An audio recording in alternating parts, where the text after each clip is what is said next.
back, relax, and maybe get yourself a snack. Me and you gonna have a little chat about books. Hi guys! So I'm here today to announce a very exciting project that Elena from Elena Reads Books and I have decided to start.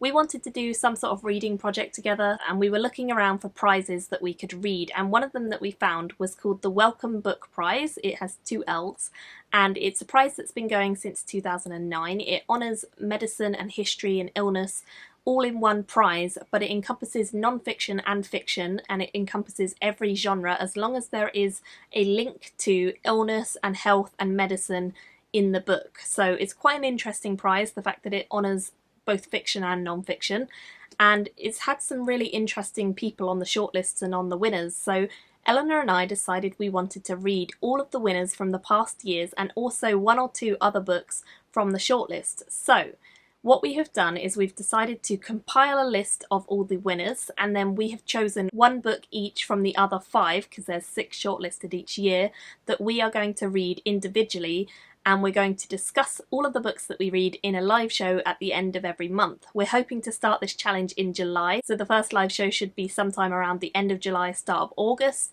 And we're going to start the challenge from the 2009 award moving up to the present day. So if you fancy reading along with us and you fancy reading any of these books, you've got them on your TBR or you think they sound really fascinating, then please feel free to join us and come along to the live show and watch it and discuss. We'd love to have you. But we're doing this kind of just because we wanted to have a fun project to try out, and it kind of pushes us both a little bit out of our comfort zones. Obviously I usually read sci-fi and fantasy, so some of these are going to be crime, non-fiction, contemporary, romance, potentially all sorts of different genres. So I guess we'll see what happens, but I'm going to tell you guys what I am personally going to be reading. Eleanor will have a slightly different TBR because although we're both reading all the winners, we have both chosen different books for the other books from the shortlist. So let's start off with 2009. The winner for 2009 was this book, which is called Keeper. It's by Andrea Gillies, or Giles, I'm not sure how you say her name. And she was a carer for her 3 children, but then she also took in her mother-in-law called Nancy, and Nancy is in the early stages of Alzheimer's disease, but as she moves over to a big Victorian house in Scotland, the move kind of flares up the Alzheimer's and Nancy starts to really deteriorate quite quickly, and this is the story of what happened to this family. It's a non-fiction, and it definitely sounds like a really fascinating kind of memoir look at what happens to people with Alzheimer's. Alzheimer's is obviously something that affects a whole bunch of people, people in my family, people in other people's families, so I'm definitely interested to find out about it from a memoir perspective, and I think it's going to be a really interesting, fascinating read, and I hope that I'll really enjoy it, but it does sound kind of depressing as well. Some of these books are going to be sad and heavy, but I'm kind of accepting that going into it, and I hope that it's a good read all the same, and definitely one that I think will be good to discuss.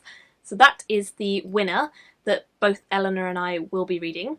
The other book that I have chosen to read from the shortlist of 2009 is 3 Letter Plague by Johnny Steinberg. All I really know about this is it follows Johnny Steinberg, who goes to a small village in South Africa to research AIDS and HIV and the epidemic there, and he finds this community where lots of people have these ingrained presumptions and cultural prejudices that he believes are going to perpetuate the disease spreading and kind of continue this cycle. So it's all about this journey that he took and what he discovered there. It definitely sounds interesting. I am fascinated by the crazy way that these diseases can be spread constantly, and it's certainly a horrible, tragic disease. So I'm really intrigued to read about it and definitely prepared to be a bit emotionally hit. I guess we'll see, but I'm looking forward to reading that one. So that is my other pick for July. Moving on to 2010, the winner of the award in 2010 was The Immortal Life of Henrietta Lacks by Rebecca Skloot, and this is some sort of contemporary non-fiction, I believe. In it we follow the life of Henrietta Lacks, who is unknowingly one of the people who contributes a huge amount to science. When she was born to a poor black family who grows tobacco, she didn't know anything about her cancer cells being stolen, but they were, and they were taken as a sample to do tests on and to find things out about cancer. She had cervical cancer, and her cells were unidentified for years, but they really helped to progress medical advancements, and eventually they were identified as being from her. And so the author of the book goes and talks to her daughter about the ethical implications of using human tissue for research. So it sounds pretty intriguing. Definitely looking forward to reading that one, actually. Even though it's contemporary and it's kind of out of my normal realm of reading, I think it sounds pretty cool. The other book that I have chosen from 2010 to read is So Much for That by Lionel Shriver. This follows a man called Shep Necker, who has worked for many, many years and saved up his life savings in the hope of moving away and retiring somewhere nice. So he announces one day to his wife that he's going to do just that, and he says he's going to go and live off of the edge of Tanzania on an island, and she says, well, actually I need your health insurance because I've got all these medical issues that you didn't know about. And it's really about the marriage that these two people have, and it sort of tests the boundaries of where marriage and love and health and money all tie together and get muddled up and pushed to the limits.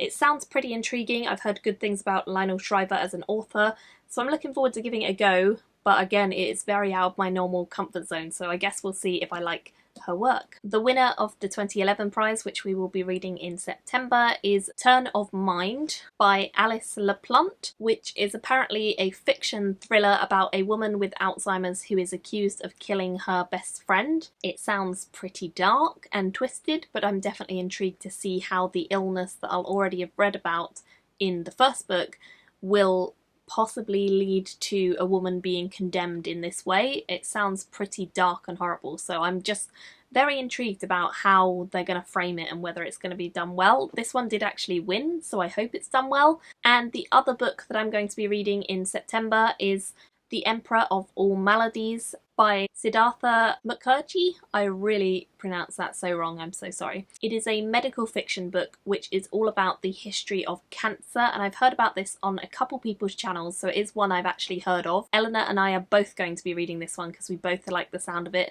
so we're really excited to get to it finally. I think she's had it on her TBR for ages and I've had it on my wish list for ages, so it's a good excuse to finally buy it. And it looks really cool and it sounds really interesting, and I don't really know that much about cancer, to be honest. Even though people in my family have had it, I still don't really know about the ins and outs of it, so I'm intrigued to find out the more medical side of it, and hopefully I will with this book. So that is the two picks for September. Moving on to the 2012 prize, the winner of 2012 was Circulation by Thomas Wright, which is a history biography non-fiction. It's set in Renaissance London, and it's a biography that follows a man who is obsessed with trying to work out how the heart and circulation of blood works. I believe it follows William Harvey, who was a great English scientist, but apparently in this biography we kind of see him as the man he was, not just the great scientist that he's remembered as. It sounds interesting, although it possibly wouldn't have been my top pick, so I wonder why it won. I hope it's really good and kind of really exciting. The cover doesn't really appeal to me, I have to admit, but we're going to give it a go. Elena and I will be reading this one together and then discussing it in our live show at the end of the month. The next one that I have chosen to read is Perfect People by Peter James, and this is a thriller. It follows a couple who unfortunately lose their first child to a genetic disorder, and so after that horrible thing happens, they decide that they want to embark on a quest to try and eradicate the gene from them, and they go and speak to a geneticist and they try and work out a way to manufacture a designer baby, which already sounds like horrifically problematic in my mind. So I'm really intrigued about how it's going to handle that side of things. It definitely sounds a bit fishy to me, so I'm looking forward to it, but it sounds problematic, let's put it that way. In 2013 there was no prize awarded, so we'll be missing that one out. So moving on to 2014, which we're going to be reading in November, we have Far From the Tree, which is by Andrew Solomon, and this one I believe is quite a chunky book from the look of it. It says it's about family difference, psychology and non-fiction. So this book follows loads and loads of different people. It sort of spans different families, different types of people, different ethnicities, different people with illnesses and all sorts, and it collects together interviews from them and conversations with them to basically try and show how love is the thing that is most important. So we follow people who have dwarfism, people who have Down syndrome, autism, schizophrenia, disabilities, prodigies, children born of rape, children convicted of crime, and transgender people. And basically the author is trying to document these ordinary people who are making courageous choices and doing things to help and love people who might be suffering from other illnesses and disorders and stuff like that. So it sounds interesting. It's a huge book. I hope I can get through it in the month of November. We'll see. The other book that I've chosen to read from the shortlist of that year is Inconvenient People, Lunacy, Liberty and the Mad Doctors in Victorian England, which is by Sarah Wise. This focuses on social history and asylums. To be honest, all I needed to hear about this was that it focused on asylums and lunacy, and basically aims to prove that there were a whole load of superstitions and weird things that kind of came together to convict people and to put them away rather than fact. And I think it's going to be a really fascinating read if it's done well, so I hope it is, and I'm looking forward to giving it a go. Definitely something that I find really intriguing is like madhouses and the way that people were locked in them for years when sometimes they weren't even at all mad, they were just put there because of various reasons. So I'm intrigued about this one for sure. Definitely excited by it. Hopefully it's good. The 2015 award was given to The Iceberg by Marion Coutts, which focuses on family, death, art and non-fiction. This follows the family of Marion Coutts. Her husband was diagnosed with a brain tumour, and it follows the 18 months that are leading up to him passing on. And the way that the family had to deal with his condition, the way that things deteriorated and how it all came to pass. And it sounds quite heartbreaking, of course, because it is a true story, but it definitely sounds really interesting as well, and hopefully it will shed some light on the horrors and the beauty that the end of a life can bring when it's expected. So I'm definitely interested, but also thinking a lot of these are going to be kind of sad, but that's okay. It's good to read some out of your comfort zone books every now and then. The other book that I'm planning to read for that month is Bodies of Light by Sarah Moss. So this will be our December books, and I've heard great things from Mercedes about Sarah Moss. She seems to really rave about her and say that she's great, so I hope that is true and I'm trusting in her. I believe it follows a young girl called Ali who is just trying to impress her mother, but her mother is quite distracted. They live in a sort of London Victorian period, and her mother is distracted by trying to save people off the street, feeding the homeless, helping to save prostitutes, and she just doesn't really pay any attention to Ali, even though Ali is attempting to become one of the few female doctors at the time. And eventually Ali has to leave her family and go and try and prove herself in the wide world. So it definitely sounds intriguing. It's a fiction book, which should be a bit more light-hearted, hopefully. And I'm looking forward to it. Getting some Sarah Moss into my reading at last, which Mercedes would be very proud of me, and I'm very intrigued to see what I'll make of her writing. Moving on to the 2016 award. The winner for that year was It's All in Your Head, which is by Suzanne O'Sullivan, and this is a non-fiction all about neurology and medicine and mental health, which sounds really intriguing. And apparently it explores the very real psychosomatic illnesses that are out there. It's written by an actual neurologist, which is always good, and we follow a couple of different people that she has encountered throughout her career, such as Yvonne, who was blinded one day by cleaning spray at work, Rachel, who was once a promising dancer, Camilla, who had the perfect life until she had unexplained seizures, and Pauline, who was ill all of her adult life. These different people all have very different experiences with mental illness, and it sounds super interesting. The second book that I'll be reading in January is Signs for Lost Children by Sarah Moss. Now I will only be reading this if I actually like Bodies of Light by her, because I believe it is a follow-on to that, and it once again follows Ali, who is by this point a doctor, and that's all I'll say because I don't want to give anything away, but I'm guessing it just continues her story. So it'll be interesting to see where it goes if I like the first one, but again, it's tenuous. So because it's tenuous, I've also chosen a different one, which is Neurotribes by Steve Silberman, and this follows autism, family, neurodiversity and non-fiction. And this is all about autism and how autistic people can sometimes be disregarded by society, but actually a lot of them are hugely more intelligent in various ways than some of us regulars. Autism is a devastating developmental issue and a lifelong condition which revolves around a different form of cognitive ability. It sounds really interesting. I definitely think autism is one of those subject areas that I really don't know very much about, and yet again it is something that I do have in my family, so it would be really interesting to find out more about it.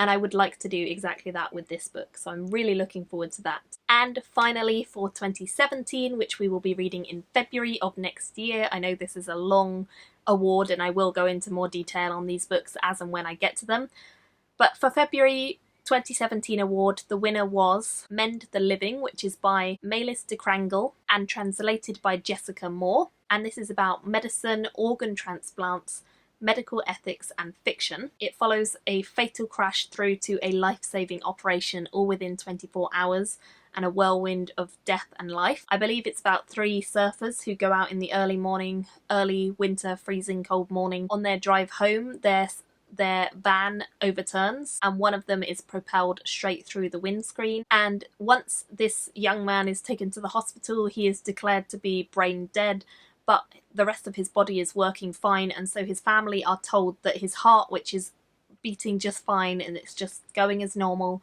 could be used in a transplant, and they have to make a really devastating, horrible decision right then and there about whether they're going to allow it or not, and what the ramifications for them are, because their son is essentially dead, but he is still living technically. So it's a really horrible choice. I would never want that, but it sounds like a very interesting synopsis for a non-fiction book. So yeah, looking forward to finding out what happened, I guess. And then because 2017 kind of revolves more around books that I've actually heard of, there are a couple of others that I've decided I want to read from the shortlist, more than one this time, so that's exciting. So I've chosen When Breath Becomes Air, which is by Paul Kalanithi.